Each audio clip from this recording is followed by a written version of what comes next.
Buenos días, buenos tardes mga amigos, mga amigas, sa aking mga kumpanyeros at kumpanyeras. Magandang araw po sa inyong lahat. Ako po ang inyong lingkod, Atty. Rene Bueno. Ngayon pong maghapon na to, lalong-lalo na ngayong gabi, marami pong nag-message sa akin at tinatanong kung gera na ba sa Iran, Attorney. Ano ang nangyayari dahil nabasa nila sa balita ngayong gabi na umatake na ang US-Israel dyan sa mga pasilidad ng Iran at binomba na yung mga train, yung mga daanan, yung mga tulay. At hindi magandang senyales ito dahil ito ay nagbibigay ng karagdagang pag-aalala sa ating mga mamamayan. So, mainit tong balita na to ngayong Martes, no? April 7, 2026. At ito pong balita na to ay kinumpirma po ng mga international news agencies na binayo na raw ng airstrikes ng US at Israel ang mga critical na infrastruktura sa Iran. Mga tulay po, katulad ng nasabi ko kanina, riles ng tren at yung mga pangunahing highway at ito yung mga tinamaan sa Tehran at iba pang lugar dyan sa bansa na yan, sa Iran. So ngayon, madalas na katanungan ay bakit ito ginagawa ng Amerika? Ito na po ba yung katuparan ng ultimatum ni US President Trump laban dito sa Iran? Di ba? Nung isang araw, nagbigay siya ng warning eh. Within 48 hours dapat i-open ang Strait of Hormuz.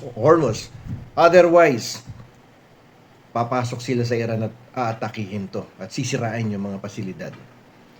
So, matatandaan po natin yan, no? Nagbabala ang White House. Kapag hindi binuksan, ulitin ko, pag hindi binuksan ng Iran ng Strait of Hormuz, ang pinakamahalagang lagusan ng langis sa buong mundo ay wawasakin ng US. No? Yung kanilang mga pasilidad. Medyo nakakabahala to, nakakatakot. So, ngayong gabi, yung deadline. At ang sabi ni Trump, all hell will rain down kapag hindi sumunod ang Iran sa kanyang ultimatum. So ang tanong ng marami, Attorney Rene, gera na ba to? At ano ang pakialam nating mga Pinoy sa bombahan sa Middle East? Sila'y nag-aaway, di bahala kayo sa buhay ninyo, kayo mag-away-away dyan. Dapat hindi kami madamay dyan, nananahimik kami dito sa Pilipinas. Mga kababayan, ang bomba pong pumuputok sa Iran ay direktang tumatama sa presyo ng bigas natin. Direktang tumatama sa pamasahe, sa kuryente natin dito sa Pilipinas. So ngayon dito po sa episode na to, hihimayin po natin, no? Ang magiging epekto nito sa ating bulsa, ang mga legal na issue sa laws of war, at kung paano tayo protektado ng ating batas. Yan ang mahirap dito, no? Merong mga ibang leader na talagang hindi marunong sumunod sa batas. So, i-discuss natin to ngayon. Ano yung mga economic and legal implications nito? Bakit nadadamay tuloy tayo dito? Lalong-lalo na yung ating mga bulsa nabubutas na dahil dito sa sigalot sa Middle East. So, ulitin ko, bakit tayo apektado? At talaga namang maghihirap tayo nito kapag nagpatuloy ito, no? Dahil unti-unti nababawasan yung purchasing power of peso. Di ba? So, lumiliit yung halaga ng piso natin. Ngayon, dahil sarado ang Strait of Hormuz, 20% ng supply ng langis sa mundo ang hindi makalabas dyan. Ang presyo ng Brent crude ay tumalon na sa mahigit $120 bawat bariles. So, ang layo nito doon sa dati niyang presyo bago magkagera. Ngayon, dito sa atin, nagkaroon tayo ng State of National Energy Emergency. So, siguro nabalitaan nyo naman na nag-issue na si Pangulong Marcos Jr. ng executive order, no, na 110 ba yun? 110 ba yung executive order na yun? Ito ay dahil sa banta ng kakulangan sa enerhiya. Yung piso po natin ay humihina na rin, no, sa halos sa 59 pesos and 41 centavos. Pero nung isang araw, nakita ko sa business section ng Inquirer, nasa 60 pesos something na eh. Biglang tumaas eh, di ba?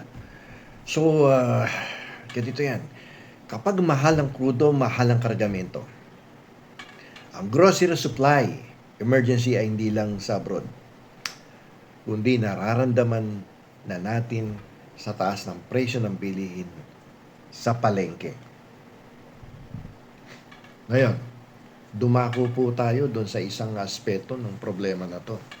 Siyempre, kung may economic implications yan, no, yung mga magiging consequences because of the war, direct nang tumatama sa ating pangkabuhayan o sa ating ekonomiya.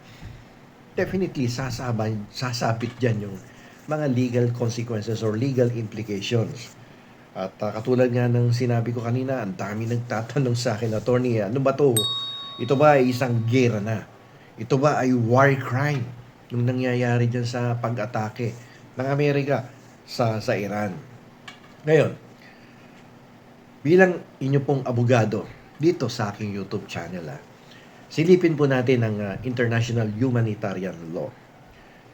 Yung pag-atake sa mga tulay at highway ay sensitibo pong usapin yan.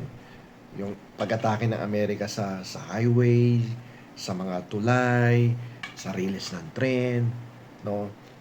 Masyadong sensitibo yan. So, dahil may sinusunod tayong mga prinsipyo dyan. Like for instance, yung principle of distinction.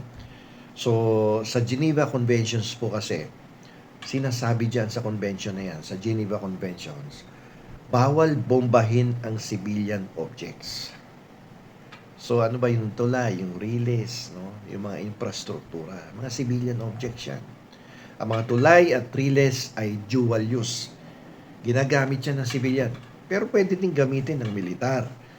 Pero sa ganitong sitwasyon, pwede bang idamay na din yan ng mga aggressor sa bansang Iran?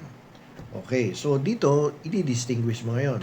Military necessity versus civilian suffering. So ayon po sa batas, maaari lamang silang atakihin kung may clear military advantage. Pero kung ang resulta ay gutom at magkakaroon ng kamatayan o pagkamatay ng mga sibilyan dahil hindi makadaan ang pagkain at gamot, maaari po itong ituring na war crime sa ilalim ng Rome Statute. Ayan, so kasama yung war crime na yan sa Rome Statute. Siguro pamilyar na kayo dito sa Rome Statute dahil ito yung batas na nagbitbit dyan kay Rodrigo Roa Duterte sa Hague, Netherlands. Okay? So itong pagbabanta ni Donald Trump na decimate o ubusin ang infrastruktura ng isang bansa ay isa pong malaking hamon sa United Nations Charter. Ang tanong kasi dito, ito bang ginawa ng Amerika ay self-defense o aggression? Ano po sa tingin ninyo? Self-defense ba yan o aggression? So, marami nagsasabi na iba ay depensa, pero marami din na nagsasabi na nagkaroon ng unlawful aggression against Iran. Diba? So, pero dito sa atin, wag po kayong matakot dahil may mga batas tayong tagasalo sa krisis na ito. Although apektado tayo, pero handa ang ating gobyerno na harapin ang problema na dulot nitong gera sa Middle East. Diyan lalong-lalo na diyan sa Iran, no? Kasi binigyan na po ng kapangyarihan ng ating Pangulo na suspendihin o bawasan ng fuel excise tax para gumaan ang presyo sa mga gasolinahan. Kaya lang nakikita ko patuloy, super tuloy-tuloy yung taas. Ewan ko kung paano gagawin ng gobyerno natin dito. At sa kasalukuyan, meron din tayong anti-fake news, di ba? Na ito po, na-discuss ko to sa usapang batas. Yung Article 154 ng Revised Penal Code. So dito, mag-iingat po tayo sa mga nagpapakalat ng energy lockdown rumors. Ang dami kasing chismoso nang sinabi magkakaroon ng energy lockdown. Wala pong katotohanan yan. Gaya ng ginawa ni PCO Secretary Dave Gomez, ang mga nagpapakalat ng maling balita na nagdudulot ng panik ay kakasuhan sa Department of Justice. So, pag nakakita kayo ng fake news, siguro i-delete nyo or i-block nyo na. At i-report nyo na sa Facebook o kaya sa YouTube. Dahil yan ay hindi po magdudulot ng magandang resulta para sa ating ekonomiya at sa ating bansa. Ay, nako, ang daming problema no, ng ating bansa. So sa gitna ng tensyon sa Middle East, ang pinakamalakas nating sandata ay ang tamang impormasyon.